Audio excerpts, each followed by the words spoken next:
Hello, hello, hello. Welcome back to the Sure Babe podcast. This is episode 28. Today, I get to interview the hilariously quirky and oh so lovable Alisa Kennedy Jones.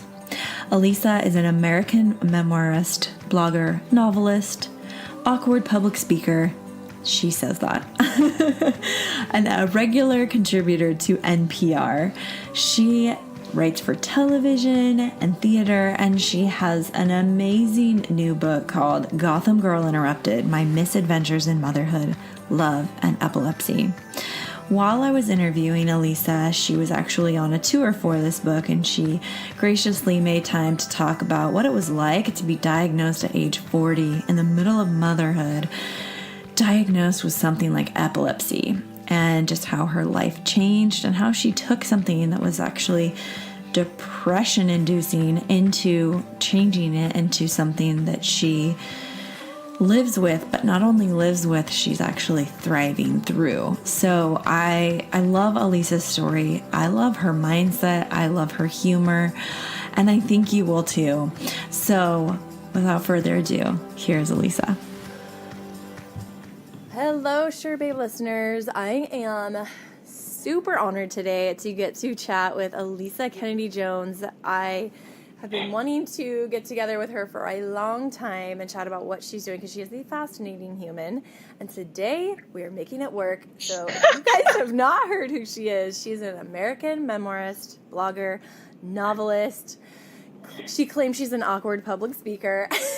And she's sometimes on NPR, which, hey, that alone is like, my hat is off to you. That is amazing. And she has a wildly popular blog called Gotham Girl with lots of avid followers worldwide. And she recently wrote a new book.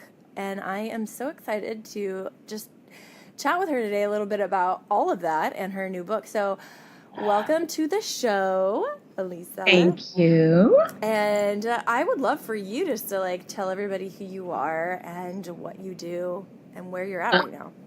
Oh my gosh. Okay, so my name's Alisa Jones, and I write a blog about New York City weirdos because I view New York City as one of the most neurodiverse places on the planet. I have been writing about my misadventures in New York since 2014.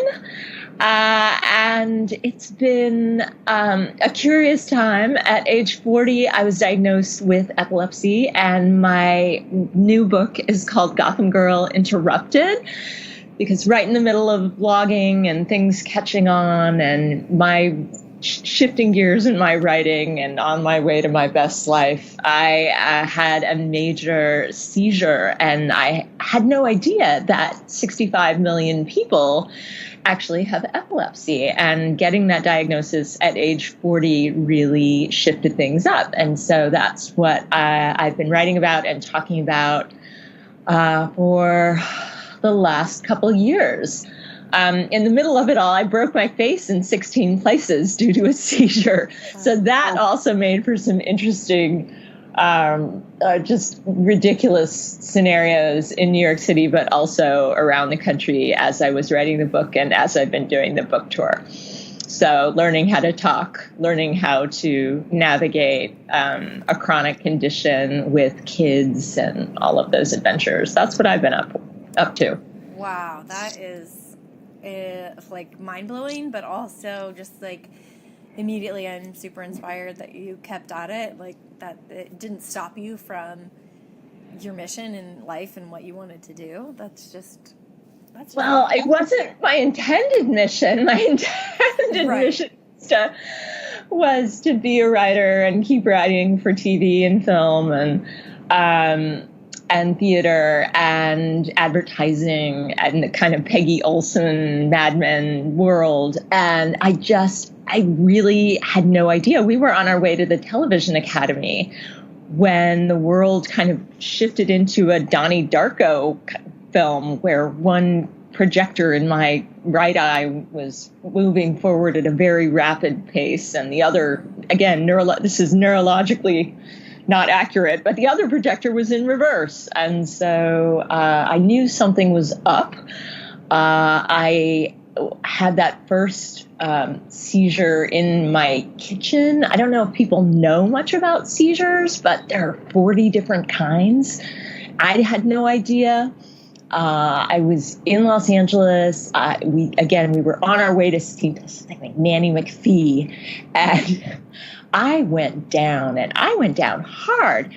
I looked like looked like a prize fighter.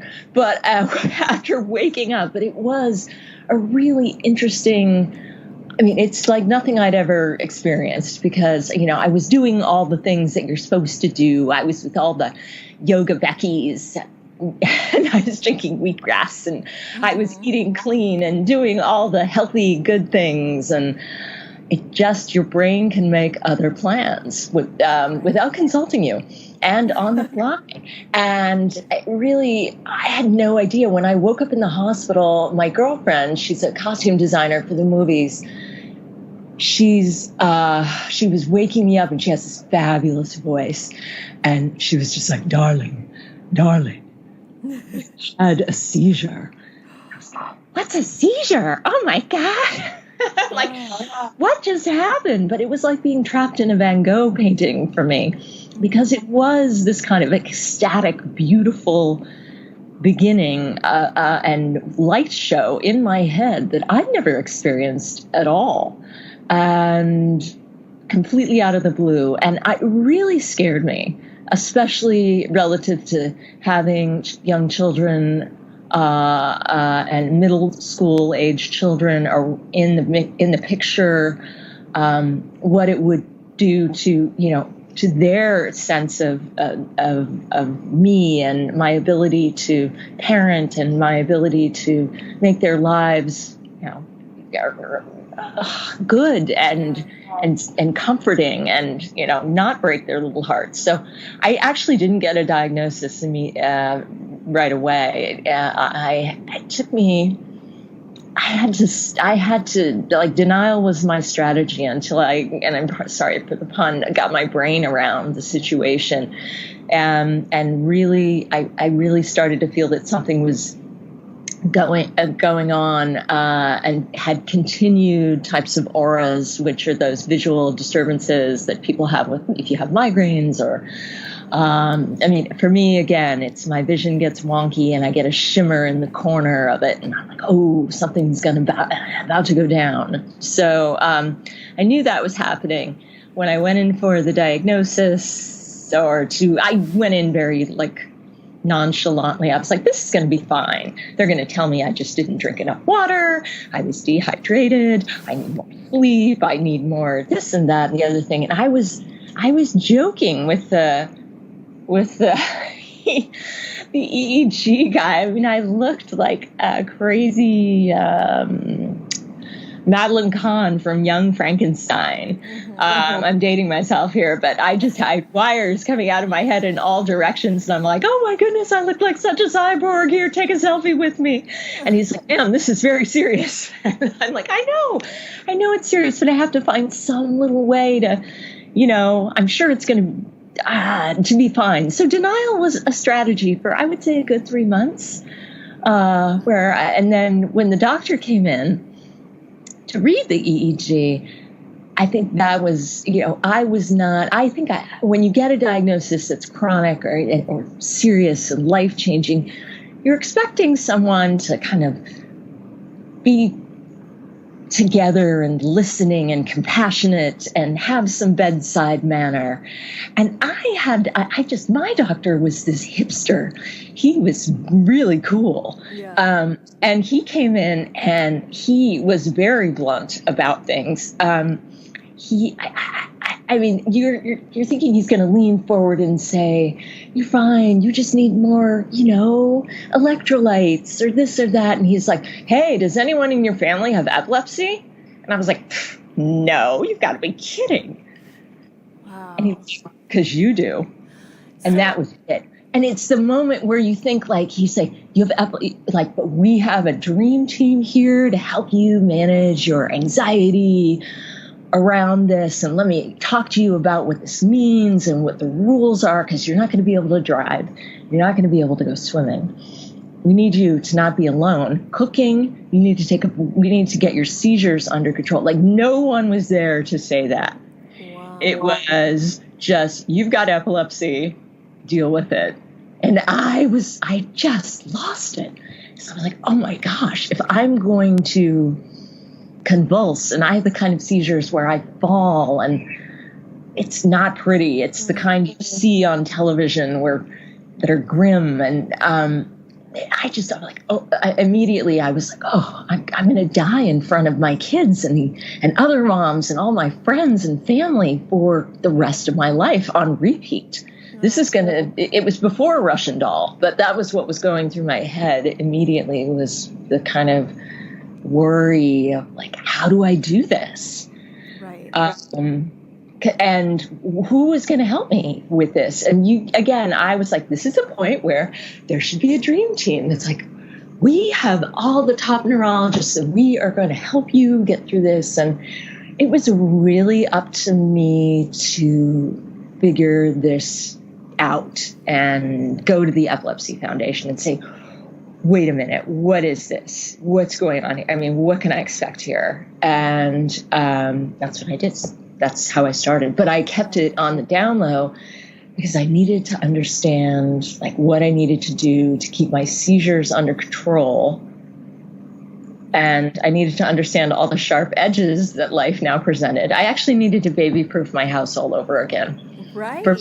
But not for the kids, for me. For yourself. So, I mean, obviously that was just like devastating, and one would go through that.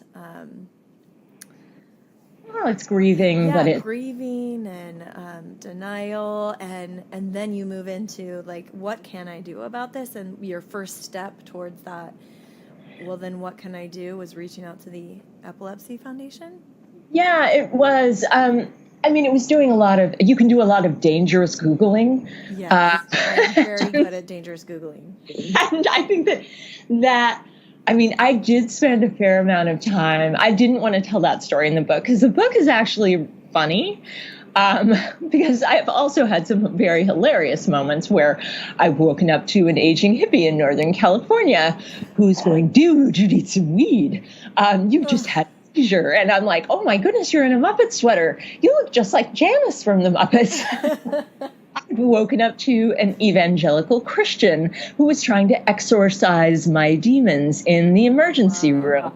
A cab driver in New York. I've woken up in the grocery store to Milo Ventimiglia, that type of person, gorgeous EMT, and looking at him, at his shirt, and going, wow, your hair is great. Oh, wow, that's a lot of blood.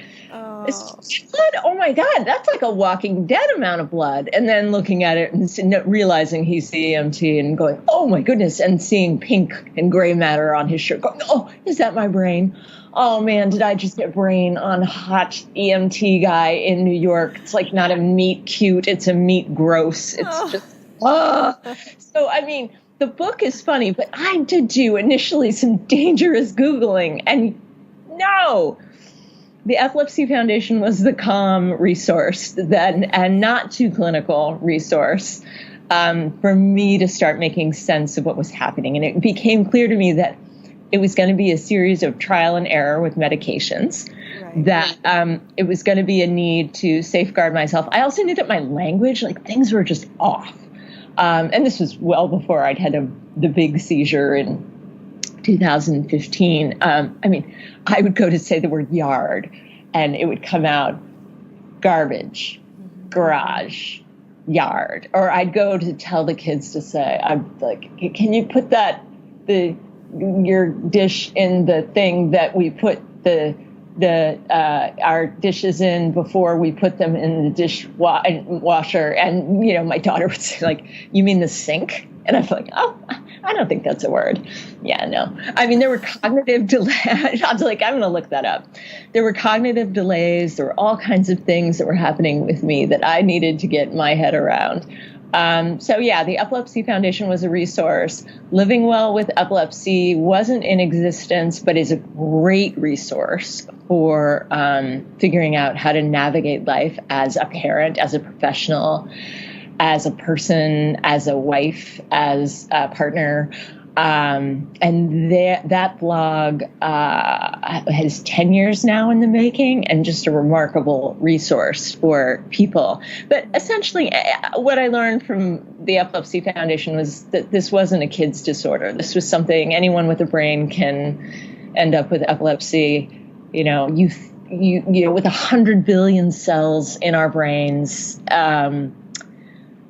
You think the brain is weird, but the brain is weirder than you can think. Yeah. So seizures can be very complicated. Mine start in the temporal lobe and then generalize across my lobes. So that's why I get the fireworks show at the beginning.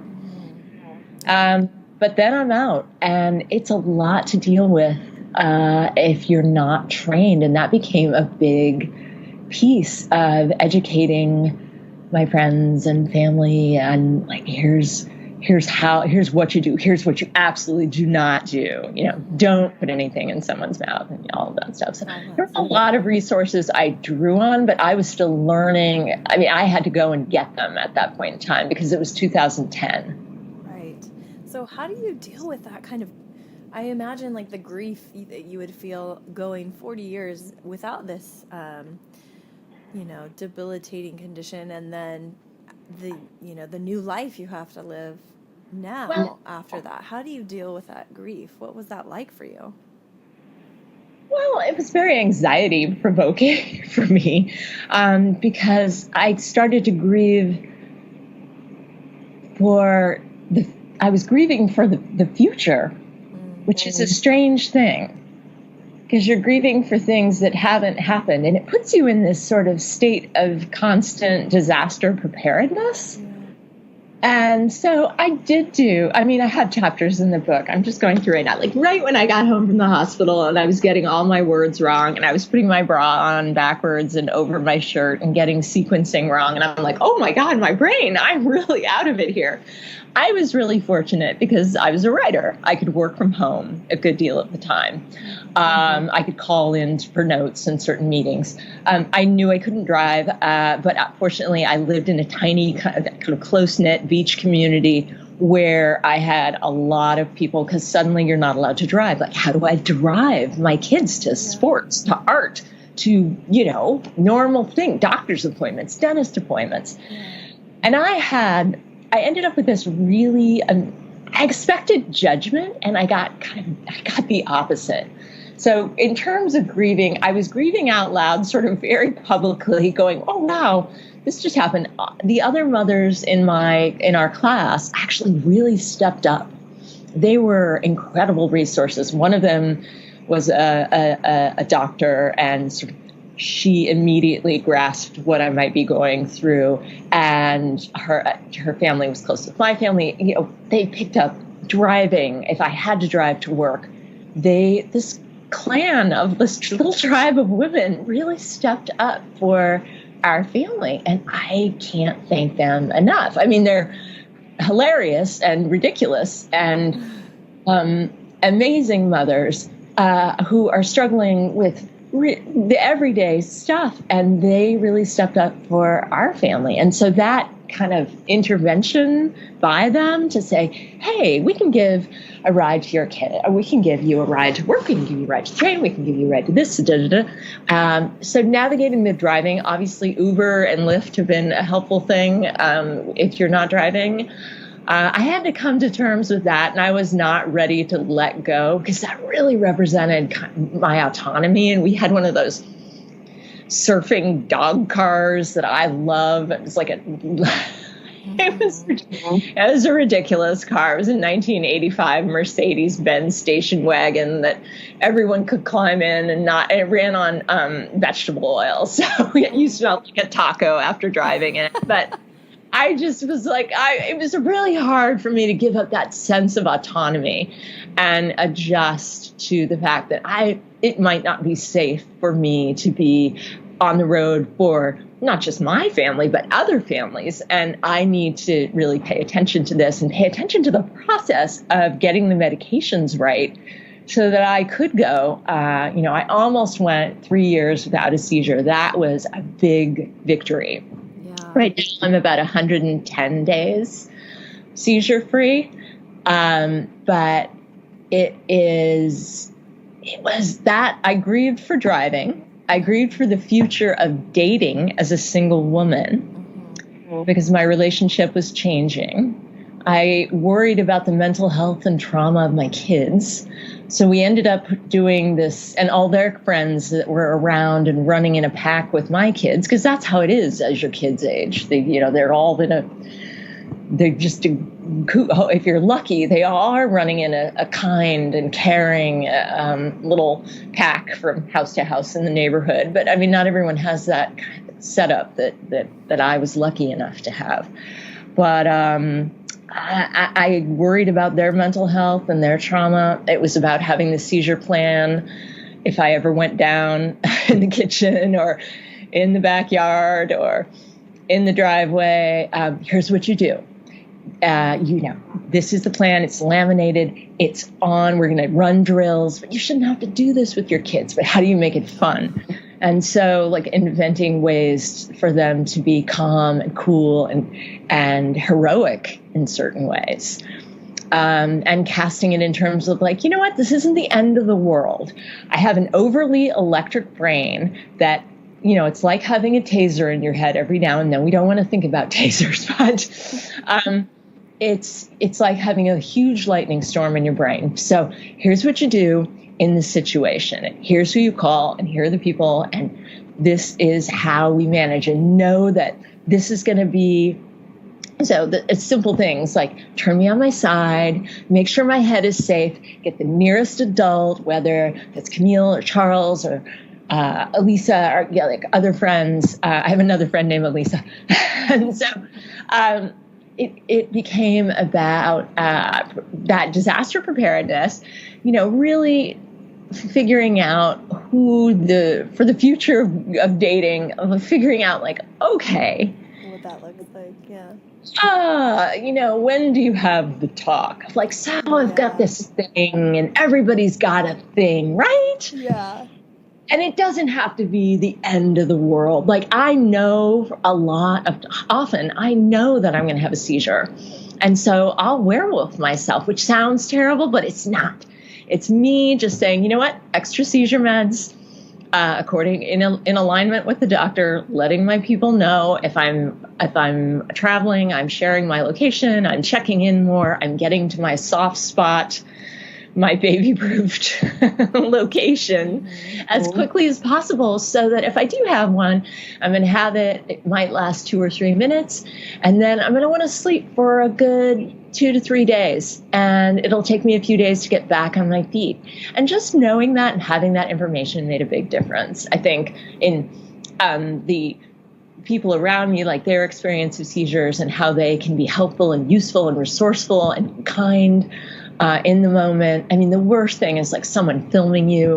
That's just horrific. And, the more we educate people, the more people can respond appropriately. And the more that, I think people are going to feel comfortable talking about epilepsy, because it turned out years later that I found out that my grandmother had epilepsy. And so, but no one ever talked about it. And I would rather, it was a funny way of coming to it, because I guess I was so naive that I was like, wait a minute, I'm supposed to be ashamed of this thing that I actually can't control at all? Right. I'm like, yeah. I don't even know how that makes sense. And I mean, I can't really control it. It's up to the meds, and we've got to figure this out. And it's like a Nancy Drew sleuthing experiment. And, so I was trying to figure out, I just didn't know to stigmatize myself. Mm-hmm. So my grieving was rather public, because I'm like, oh, I'm supposed to feel bad that I, did a face plant in the kitchen. Oh, God. Without your knowledge or awareness? No, Were you blogging at this time as well? Like, did you have your blog as an outlet to share about this? I wasn't sharing about it yet, because I was too busy momming and figuring out like how to be a person and how to be working. And I ended up having a seizure at my job at one point, and people zoomed in to help me there. And that was incredible. And I owe them like so much for their just non-judgmental, amazing understanding of what I was going through and trying to figure out stuff, and for saving my life, essentially, because I did have a bad seizure at work, and they did know to do the right things.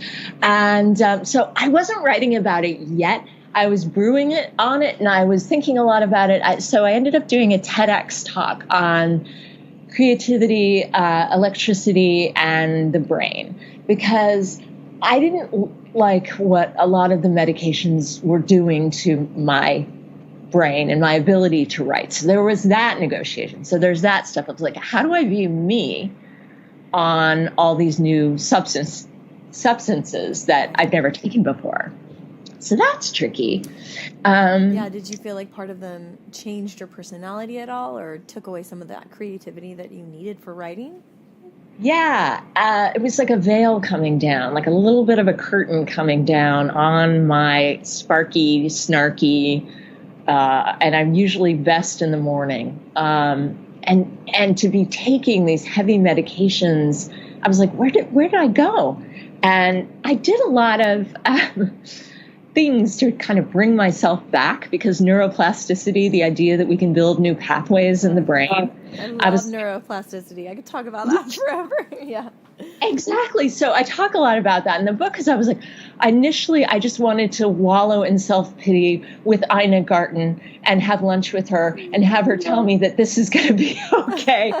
Instead, to get my words back, what I realized fairly quickly with these medications and with seizures, that for me, the more I use my hands and do things, and the more my language and the more my ability to sequence comes back after each seizure or after each dose of medication. So I started making pies like crazy. I talked about the pies that I made based on Ina's recipes in my TED Talk. So tying this all back together. But I was like, because I needed to do something to get back to me. And I also needed to find a way to talk about epilepsy in a way that wasn't grim, because everywhere I looked, and this was across the board with different websites and the dangerous Googling, there were a lot of really sad narratives where people weren't figuring it out, and where people's lives were really not fully derailed, but compromised in ways that I wasn't yet willing to give in. I was just, and that may be my stubborn jerkiness, but I was like, no, I refuse. And I need to find a way to talk about this that's funny. And I need to find stories. And so looking around at other cases of epilepsy, whether it's Dostoevsky, whether it's Agatha Christie, who wrote, over 29 novels and had epilepsy, whether it's Sir Isaac Newton. There were so many people. I started to realize as I was doing the research for the TED Talk out there. I mean, Florence Flojo had epilepsy. All kinds of amazing creators, Van Gogh, scientists, thinkers, philosophers throughout history have dealt with this particular condition. And there are a lot of positive, amazing stories out there to tell. So I wanted to get at that. And I think for me, what I needed for the grieving process was to get to, like, I realized at a certain point, and that was in 2015, when I had a seizure in the grocery store. How the hell does everything happen in the grocery store? Oh my God, it just always does. But I had a seizure in the grocery store, and I broke my face in 16 places. And that's when I really started, because I was wired shut in New York City. And this is the city of great pontificators and loudmouths, and everyone has an opinion. And I couldn't talk at all. It was just ridiculous. I was like, oh, and I was okay. So I gotta figure out. It was that point was kind of my lowest point with this. My medication, I think it was my fifth medication had failed.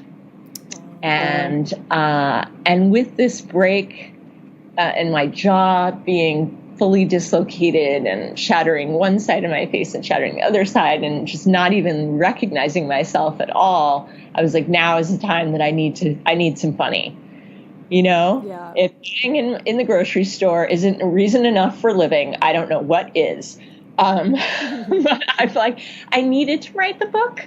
So I took a lot of what I'd been experiencing and jotting down in the blog and started really thinking about pitching it as a series of essays, of comedic essays that had some hope in them, that told a better story about a chronic condition. And it didn't have to just be epilepsy. It could be Lyme's disease. It could be chronic fatigue syndrome. It could be, whatever, anxiety, depression a person is dealing with.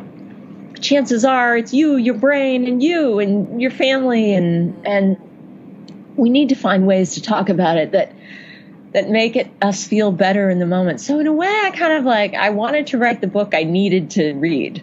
Right. This leads me to my next question. I was just going to mention anxiety because it's something that I'm very open about, having struggled with recently in my life after I became a mom.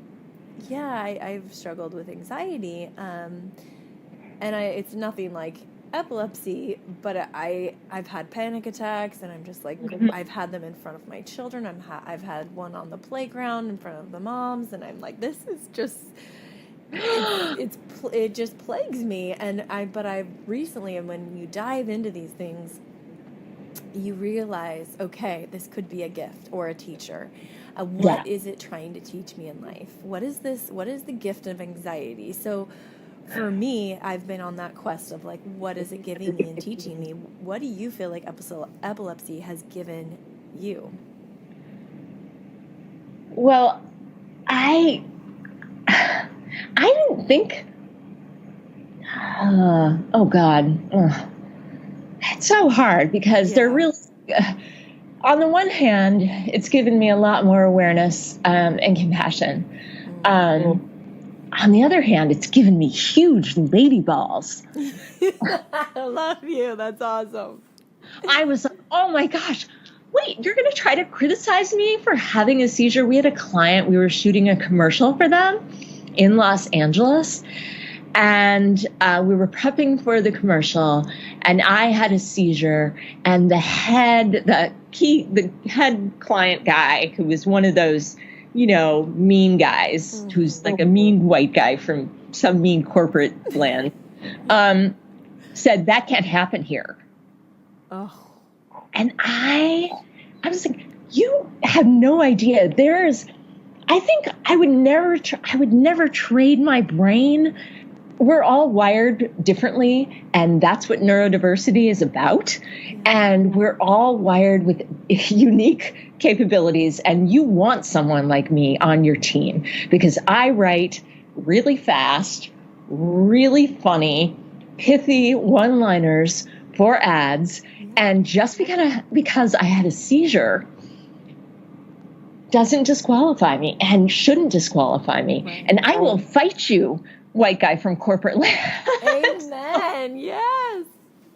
So, but it did make me anxious because I'm like, oh, we can't lose this account because of me. I just yodeled for you. No, I didn't want to screw up everything for our team and especially for work. And it did give me big lady balls to say, no, that's not okay. Depression, anxiety, epilepsy, we're protected from all of that, from that kind of talk. So don't you say that. You're not allowed. Good. Wow. It made me to kind of, I don't know, it made me more me again instead of just apologizing all the time. Oh, I love that. Do you feel like, so having epilepsy, like you just said, it made me more me. Do you feel like having to like grow those lady balls, like you realized that was always in you? I think I had it in me, but I think I didn't have the permission. Yeah. Wow. But if I'm going to have a seizure on the playground, I know that Helene and Diana are going to have my back because they know my situation. Right. And they know what meds I take. I know that Jacqueline, another mother, is going to say, you know what? You're all right. You're all right. And you need that. And it took me a while I think I was such a pleaser and a perfectionist, and I really grappled with that over the years. And I was like, it's okay not to be okay. It's okay not to be okay. I love that. Yeah, it's okay. I'm learning that. I'm learning that too. But there's so much pressure on moms. Oh, there totally is. Yeah, I mean, we put it on ourselves, but it's out there. It's in the world, and then we inflict it, and we're like, oh, I need to be better. Oh, I need to be volunteering more, and I need to be doing this and that and this. God. My therapist a week ago literally just told me, you're a good mom and you don't need to do any more. And I was like, oh my gosh, like just hearing that from another woman like was so soothing. Yeah. You're enough. You're enough already. You're more than enough was what epilepsy taught me. You're more than enough. Wonderful gift. You might be more than enough, and you might not be for everybody.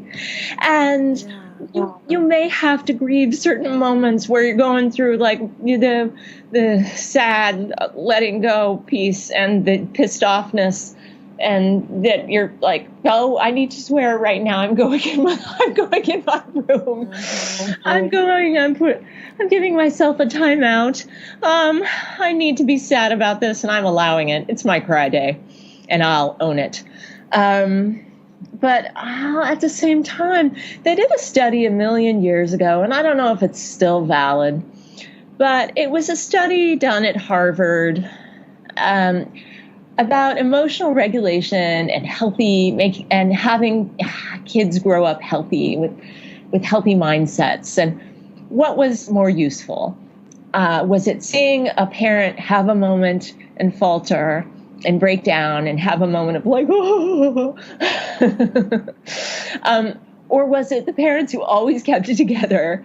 Like, what kids felt more as they grew up, felt more at home in the world and adjusted and were able to cope better with varying situations? And it turned out to be the parents who did show their emotions and really, had their moments and their little breakdowns now and then. And the kids were like, oh, wow, Mom, are you okay? So they had a kind of emotional range and depth that maybe other kids didn't grow up with in the 50s and 60s. And amen. There's going to be hope for my kids then. I know. That's what I said when I heard that study. I was like, oh, great, so they'll know how to cope. They will know how to cope, yes. But yeah, the anxiety is tough. But you've got to give yourself some room to feel anxious. Yeah. But not give it over to it entirely. Like, what can I do exactly now? So I have like a post-seizure playlist. It's on my little list of stupid things to cheer myself up. You could probably have a post-seizure or a post-anxiety attack. Post-panic attack playlist. I need to make that. Oh, that's genius. Mine has Ace of Base. It's so bad. Gummy Pop. I loved them. That might be on my list. And it also has Yacht Rock. You are amazing. And some punk. Some things to move through all the emotions. I love it. Well, you need to do the things that make you feel better. Mm-hmm. Okay. To do that. This is amazing. So tell our listeners like where they can find your book and where you're going to be at, because you're on this amazing tour. And gosh, I would love to meet you in real life and have you sign my copy. It would be... Oh my gosh, I would love to do that. I'm in Los Angeles right now because we're working on the television show. Okay. The book. So maybe I can get down toward... You're in San Diego, right? I am, but wait, hold up. Tell me more about this. You guys are doing a television show about the book? A pilot, yeah, because, she's always waking up in these places. So it's fiction. Oh, my goodness. This is amazing. I didn't know that part. Oh, yeah. So that piece is happening right now. So there might be a chance that I could get to San Diego. And I've been doing different chapter tours for the Epilepsy Foundation and different bookstores. Like I was just at Roman's bookstore in Pasadena yesterday, and they were amazing. I've been with the Greater Los Angeles Epilepsy Foundation, but my book's available everywhere. It's in every Barnes & Noble, and it's on Amazon if you want to take a peek at it. Listeners can go there, although I love supporting independent bookstores wherever possible, whenever possible. My blog is still alive, and I'm still writing a lot of goofball things on it, and that's iamgothamgirl.com. But I would absolutely do local events because I think it's important that we have role models, or not role models, but, this idea that you can find some funny in what can be really harrowing. So as much as would you say that's basically what your book is about, is just finding the funny in the dark moments of life? Yeah, especially if you're dealing with something chronic and set to repeat, because that was a big fear of mine. And I would say it's like Tina Fey meets epilepsy, I suppose. Oh, yeah. Yeah, so, because I do have that Jack Donaghy kind of 30 Rock boss who was like, oh, what? Jones, what the heck is going on with you? Oh, God. Oh, gosh. So, yeah, we're going to be working on the TV show version. It's going to be a half-hour comedy. It is sensitive, so, and it will be for grown-ups. And I just have to make sure that, we hit the notes of hope as much as we hit the notes of, poignancy and sensitivity and growth. Wow. So awesome. I love hearing just stories of hope in general, but also just how you are moving through, like you said, a chronic illness, but just not letting it derail you from life in general. And you just really are so inspiring, Alisa. Thank you so much for your time. I don't think so. You're inspiring. I'm moving through anxiety and postpartum, all these. Sometimes I look around and I'm like, if I didn't have all these children, what I could do with my time. But I love them, and that is the so phase I'm in. Wonderful. It's the shortest, longest time. Oh, you said it beautifully. It's the shortest, longest time. It's a podcast. It is the shortest, longest time, and their little cheeks are so amazing. Yeah, God. It really is. It's such a good time. It's messy and it's wonderful all at the same time, and you just gave me so much life today, and I know you encouraged probably so many of our listeners, so thank you so much for your time and being here. Thank you for having me. Yeah, if anybody wants to get a hold of you, are you on social media, or what's the best way for them to... Yeah. I'm on social media. I'm most active on Twitter, and I do write people back a lot because I love to just chat with people, and it's I am Gotham Girl. Okay. On Twitter, and I'm there with a lot of other people. Again, it's 65 million people have epilepsy, and we're all finally starting to realize it and talk to each other. And so please do reach out and engage, because I would dig that. All right. Well, thank you again so much, and hopefully I will get to meet you in person. Yeah, I would love that. Whenever you're feeling up to it, just shout at me. All right. All right. Thank you so much. All right. Cheers, lady. Thank you guys so much for listening. I hope you guys laughed as much as I did during that interview, because Alisa is such a breath of fresh air. If you want to learn more about her, you can head to her blog, iamgothamgirl.com. You can also find her book on Amazon. I will link it in the description of this podcast. And thank you guys so much for being here and being fans of Sure Babe. If you are a true fan, we would love it if you would leave us a 5-star review on iTunes or anywhere that you're listening. Also, please feel free to reach out to us. We are here for you guys. I am on Instagram at Chrissy J. Powers, and also through my blog, chrissypowers.com. Send us an email and tell us what you want to hear more of, and just share with us who you are. We want to know who you guys are, and we want to share some of your reviews that you guys are leaving us. So please do that. Thank you guys again so much for being the best listeners in the world.